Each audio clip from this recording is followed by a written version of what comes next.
Today we will talk about groups and teams. In this chapter, we discuss these topics. Groups and teams, how do they differ? Formal versus informal groups and types of teams. Groups and teams, how do they differ? Let us explore the concepts of groups and teams within an organization.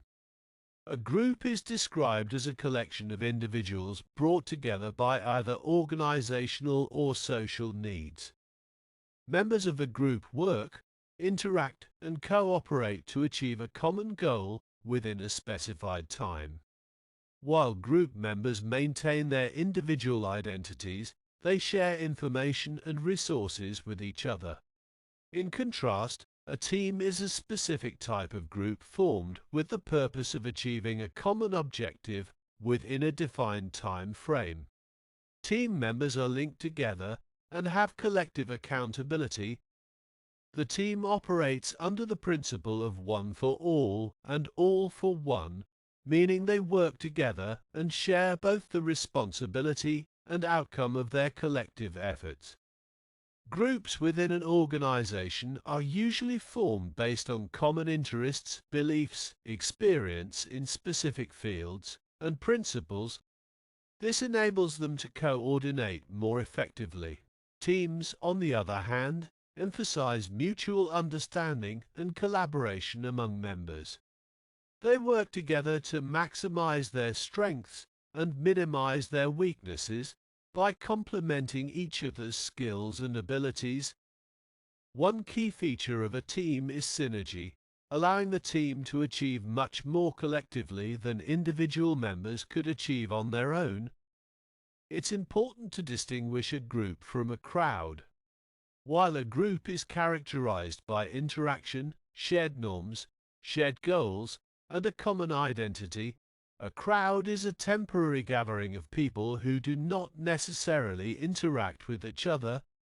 It's worth mentioning that teamwork is a desired competency in the job market, as it involves the ability to work effectively with diverse people, build cooperative relationships, operate within a team structure, and manage interpersonal conflicts. Formal versus informal groups. This slide explains the distinction between formal groups and informal groups within an organization. Formal groups are intentionally created by the organization to achieve specific tasks or organizational objectives. They have a defined purpose, clear goals, and a formal structure. Formal groups are established through official channels, such as organizational charts, job descriptions, and formal assignments. The members of formal groups are selected based on their skills and qualifications relevant to the group's purpose. These groups often have designated leaders who are responsible for guiding and coordinating the group's activities. On the other hand, informal groups emerge naturally within the organization based on social interactions and relationships among its members. They are not officially recognized or selected by the organization. Informal groups form based on shared interests, common backgrounds, personal affiliations, or social needs. They have flexible structures and evolve over time based on the dynamics and relationships within the group. Leadership within informal groups may emerge based on influence, expertise, or acceptance from other group members, rather than formal authority. There are two main types of groups: formal groups and informal groups. Formal groups are created by the management of the organization to perform specific tasks or achieve goals, while informal groups form naturally to satisfy social or psychological needs. It's important for managers to be aware of informal groups because they can either support or undermine the plans and efforts of formal groups. Informal groups can have a significant impact on employee dynamics, communication, and overall organizational culture. Understanding the existence and dynamics of informal groups allows managers to effectively navigate and leverage these groups to enhance organizational performance. Okay, now let us talk about types of teams. We have different types of teams commonly found in organizations. Work teams. These teams have a permanent nature and are dedicated to accomplishing specific tasks within the organization. All members of the team share a common purpose and must fully commit to achieving the team's goals. Project teams. Project teams are formed to work on specific projects or initiatives with well-defined objectives, scope, and timelines. They are usually temporary and disband once the project is completed. Project teams often consist of members from different functional areas who contribute their expertise to achieve project goals. Cross-functional teams. Cross-functional teams bring together individuals from different departments or functional areas within the organization. The purpose of these teams is to collaborate on projects or initiatives that require input and expertise from multiple areas. Cross-functional teams promote collaboration, innovation, and a holistic approach to problem solving. Self-managed teams. Self-managed teams have a high degree of autonomy and responsibility for managing their work processes and decision-making. These teams are empowered to set their goals, make decisions, and coordinate their activities without direct supervision. Self-managed teams promote employee empowerment, engagement, and accountability. Virtual teams. Virtual teams are composed of individuals who are physically distributed and primarily collaborate through technology-mediated communication channels. These teams allow organizations to leverage talent from different locations, promote flexibility, and reduce the need for physical co-location. Effective communication and coordination are crucial for the success of virtual teams. Also, we have leadership teams. Leadership teams consist of top executives or senior leaders within an organization. They are responsible for strategic decision-making, setting organizational goals, and guiding the overall direction of the company. Leadership teams meet regularly to discuss organizational performance, align strategies, and make critical decisions.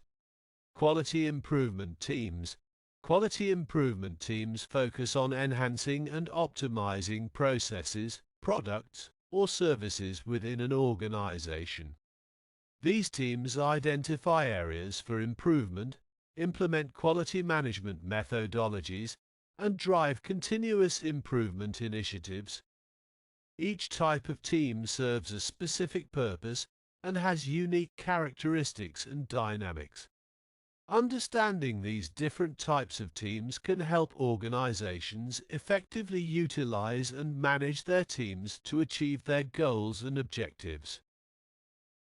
Tickman's 5-stage model provides a useful framework for understanding the typical stages that teams go through as they develop and mature. While not all teams may experience these stages in a strict linear progression, the model highlights the common challenges and dynamics that teams often encounter. Here's a summary of each stage. 1. Forming. In this stage, team members come together and get to know each other. They are polite and cautious, trying to understand their roles, objectives, and boundaries. The team's purpose and goals are discussed, and members may seek guidance from the team leader. 2. Storming. The storming stage is characterized by increased conflict and competition within the team. As team members become more comfortable, they may express different viewpoints, leading to disagreements, power struggles, and challenges in establishing norms and roles.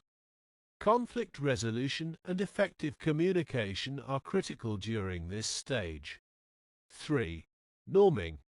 In the norming stage, team members start resolving their differences, establishing group norms, and developing cohesion. They understand each other's strengths and weaknesses, cooperate effectively, and build trust and mutual respect. Roles and responsibilities become clearer, and the team aligns efforts towards shared goals. 4. Performing. The performing stage is marked by high levels of collaboration, productivity, and synergy within the team. Team members have strong bonds, trust, and open communication. They work efficiently, leveraging each other's strengths, and achieve high-quality results. The team becomes self-directed and capable of making decisions independently. 5. Adjourning. The adjourning stage represents the team's disbandment or completion of its task. The team wraps up its work, reflects on achievements, and disbands. There may be a mix of emotions as team members transition to new projects or roles. While these stages provide a general framework, it's important to recognize that teams may not always progress through them in a linear fashion. Teams can revisit earlier stages or experience multiple stages simultaneously. The model serves as a guide to understand the typical challenges and dynamics teams face during their life cycle. You need to know that groups don't always follow the distinct stages of Tuckman's model, and punctuated equilibrium is an alternative perspective on group development. The concept of punctuated equilibrium suggests that groups can go through long periods of stable functioning with minimal change, followed by a sudden and significant shift in norms, roles, and objectives. According to this perspective, groups may maintain a relatively stable state, often referred to as a status quo, until an event or external factor disrupts the equilibrium. This disruption can be triggered by unexpected changes in the environment, such as a new market opportunity, a crisis, or a major leadership change. The sudden change serves as a catalyst, propelling the group into a new phase of development. During the punctuated equilibrium, the group is forced to re-evaluate its norms, roles, and objectives to adapt to the new circumstances. This period of transition and adjustment can be intense and may involve conflicts, power struggles, and a redefinition of group dynamics. Once the group establishes a new equilibrium, it may enter another phase of stability until the next disruptive event occurs. Punctuated equilibrium recognizes that groups are not always on a linear path of development, but can experience periods of stability punctuated by significant changes. This perspective highlights the importance of adaptability and flexibility in response to unexpected events and challenges. Okay, now building effective teams. There are several important factors that contribute to build effective teams. Let's break them down. 1. Collaboration. Collaboration involves sharing information and coordinating efforts to achieve a collective outcome. It requires open communication and active participation from all team members. Researchers have found that high-performing teams exhibit two key behaviors: equal participation, where everyone has a chance to contribute, and the ability to interpret nonverbal cues and tone of voice, indicating strong interpersonal awareness. 2. Trust. Trust is essential for effective teamwork. It involves having reciprocal faith in others' intentions and behaviors. Trust can be fostered through authenticity, being genuine, logic, demonstrating sound reasoning and judgment, and empathy, showing care and concern for others. 3. Performance goals and feedback. Teams need clear goals that are specific and measurable. Having performance goals helps align the team's efforts and provides a common purpose. Continual feedback is essential to inform team members how well they are progressing towards their goals and allows for adjustments and improvements. 4. Mutual accountability and interdependence. Team members should feel accountable to each other and understand their interdependence. Mutual accountability means that team members are responsible for their individual contributions and the overall team's success. Interdependence reflects the reliance on shared resources, information, goals, and rewards, as well as the need for interpersonal interactions to complete work. 5. Team composition.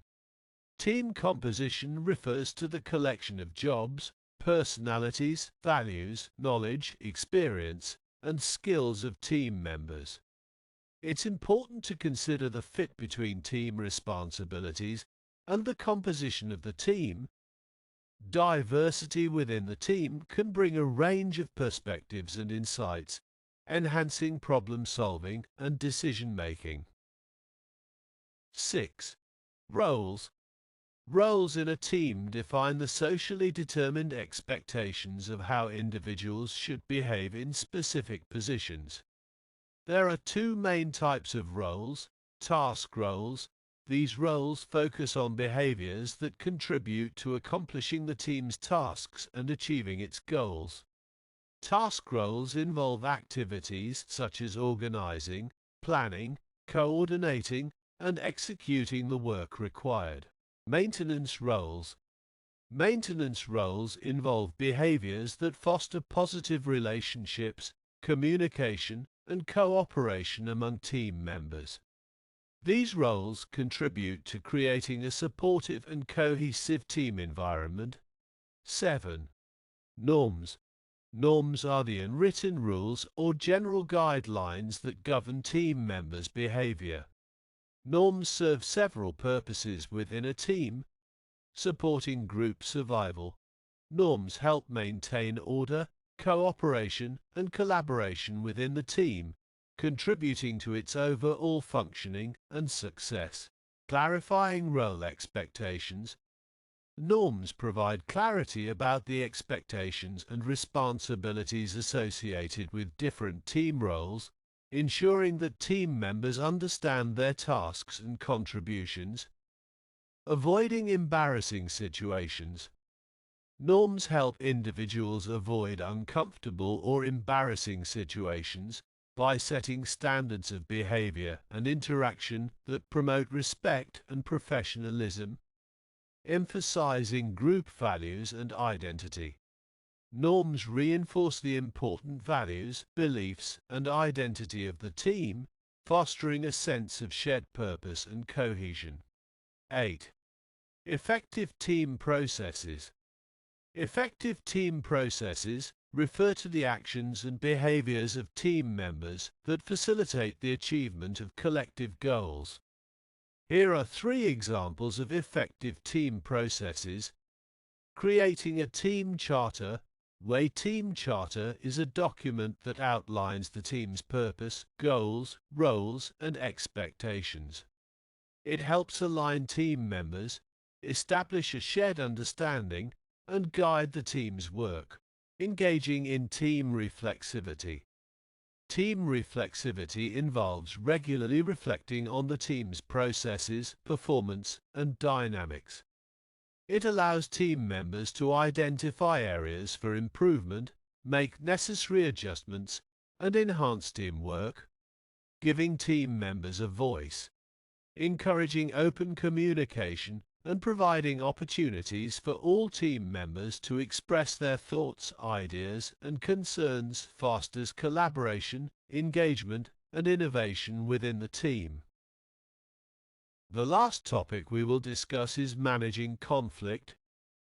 Conflict, an enduring feature of the workplace, is a process in which one party perceives that its interests are being opposed or negatively affected by another party. Conflict can be negative, bad, or functional, good. Indeed, either too much or too little conflict can affect performance. This section identifies 4 sources of conflict in organizations and describes 4 ways to stimulate constructive conflict. Conflict is indeed a natural occurrence in any group or team setting. It arises from differences in perspectives, goals, interests, or values among individuals. Disagreements and conflicts can take various forms, ranging from minor disputes to more significant and complex issues. However, it is important to distinguish between dysfunctional conflict, negative, and functional conflict, positive. 1. Dysfunctional conflict. Dysfunctional conflict refers to conflicts that have adverse effects on individuals, relationships, and team performance. It often involves destructive behaviors, personal attacks, and a breakdown in communication. Dysfunctional conflict can lead to decreased productivity, low morale, increased stress, and damaged relationships within the team. 2. Functional conflict. Functional conflict, on the other hand, is conflict that contributes positively to the team's dynamics and outcomes. It involves constructive disagreements and challenges that stimulate critical thinking, creativity, and innovation.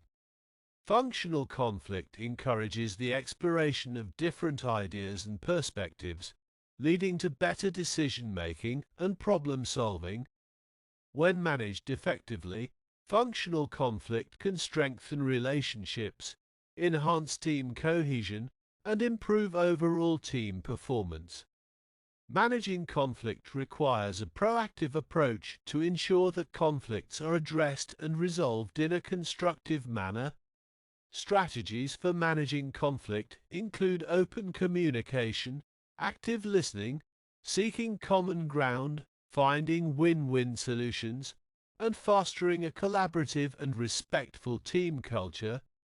It is crucial for team members and leaders to recognize the difference between dysfunctional and functional conflict and work towards managing conflicts in a way that promotes positive outcomes and growth for the team.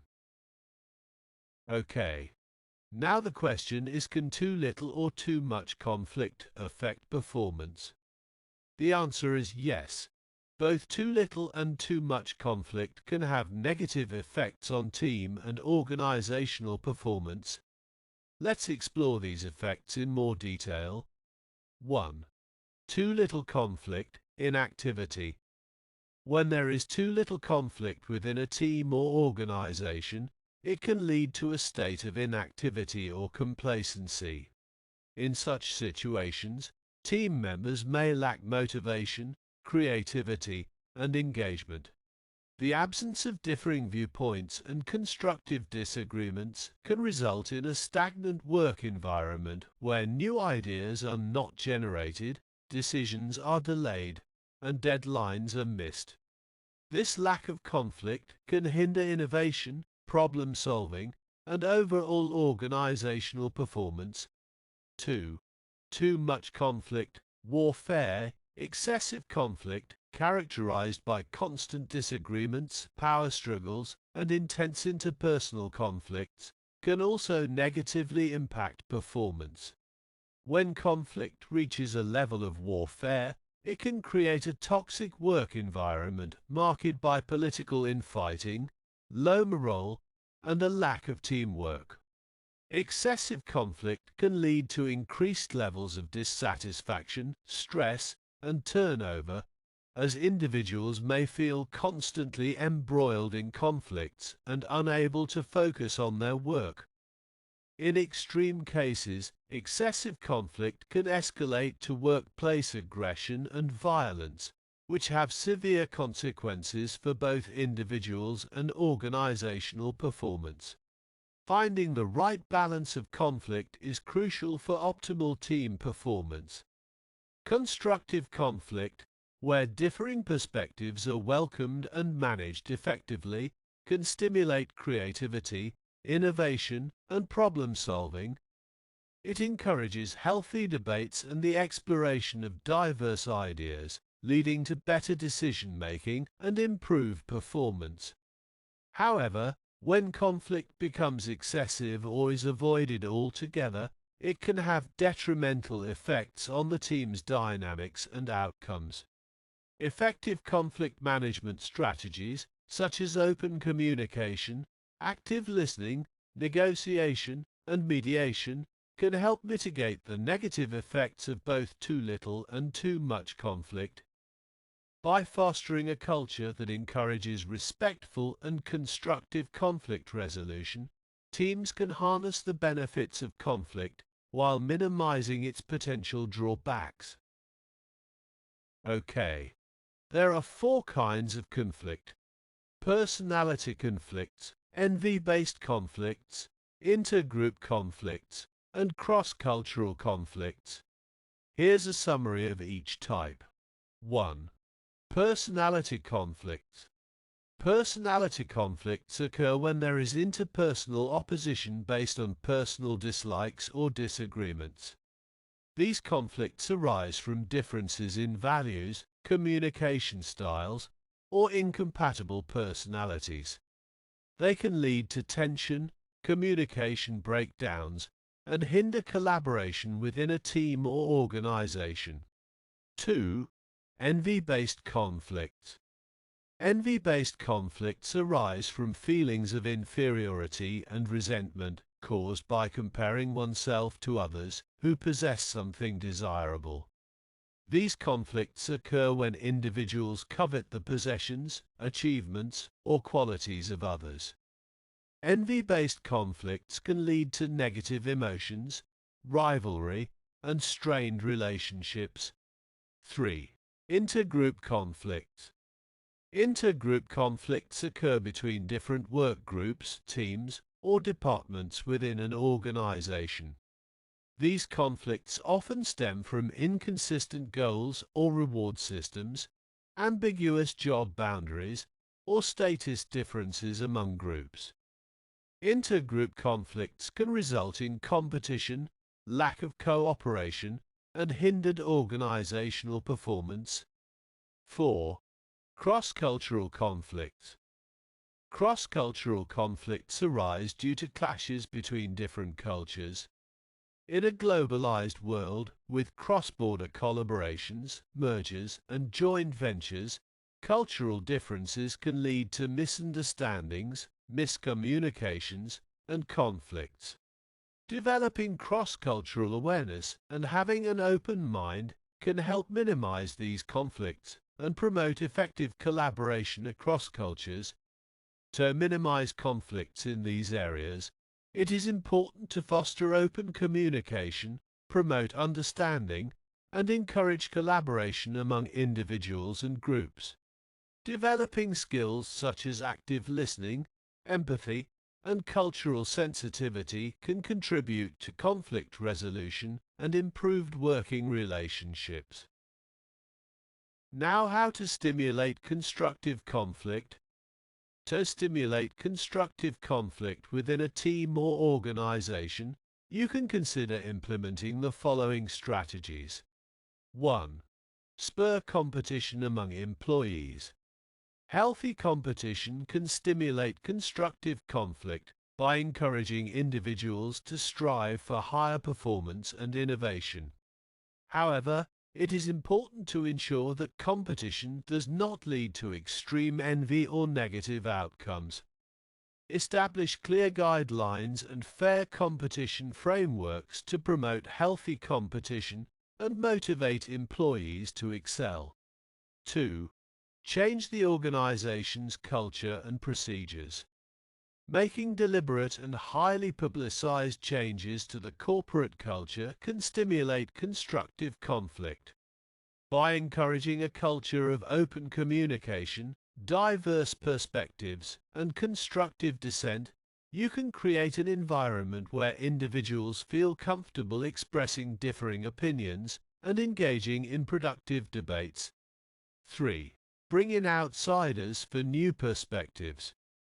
Introducing new individuals from different units, competing companies, or consultants can inject fresh perspectives into the organization. Outsiders often bring unique viewpoints and experiences that can challenge existing norms and stimulate constructive conflict. Their presence can help break stagnant patterns and foster innovation. 4. Use programmed conflict. Programmed conflict techniques, such as devil's advocacy and the dialectic method, can be effective in stimulating constructive conflict. Devil's advocacy. Assigning someone to play the role of a critic or devil's advocate challenges the prevailing viewpoints and encourages alternative perspectives. This technique helps uncover potential flaws in ideas, stimulates critical thinking, and encourages constructive debate. Dialectic method. The dialectic method involves having two individuals or groups play opposing roles in a debate.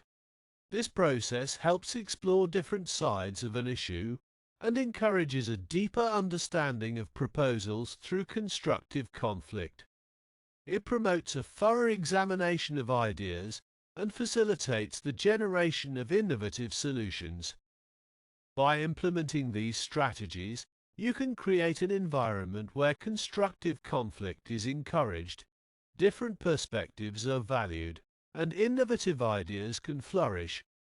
However, it is important to establish a supportive and respectful culture to ensure that conflict remains constructive and does not escalate into destructive or personal attacks. Career readiness competencies.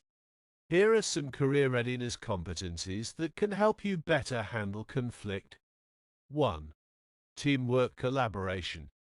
Developing strong teamwork and collaboration skills allows you to work effectively with others, fostering a collaborative and cooperative environment.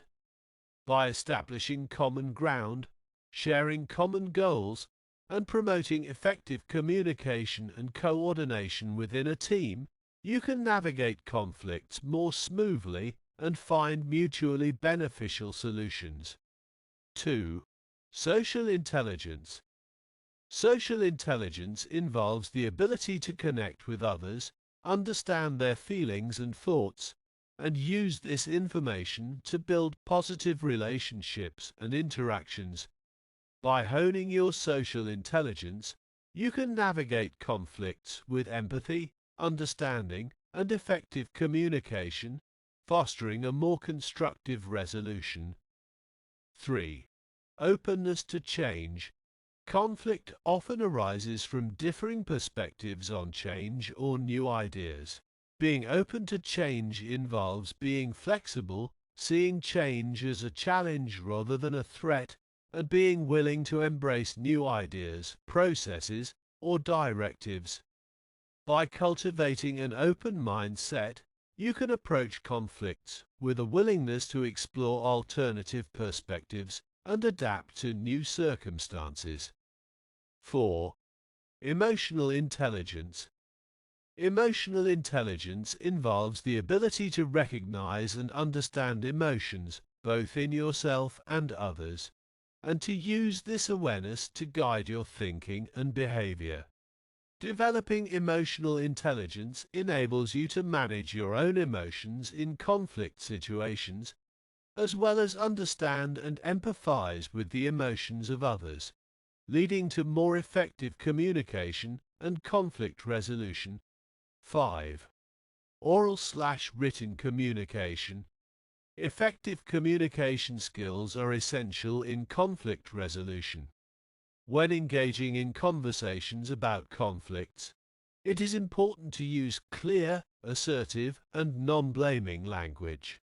Using I statements to express your own feelings and perceptions, rather than making assumptions about the intentions or actions of others, can help create a more constructive dialogue and avoid escalating conflicts. By developing and applying these career readiness competencies, You can enhance your ability to handle conflicts in a constructive and effective manner, leading to better outcomes and stronger relationships in the workplace. Thank you for watching. If you liked this video, please like and subscribe to channel.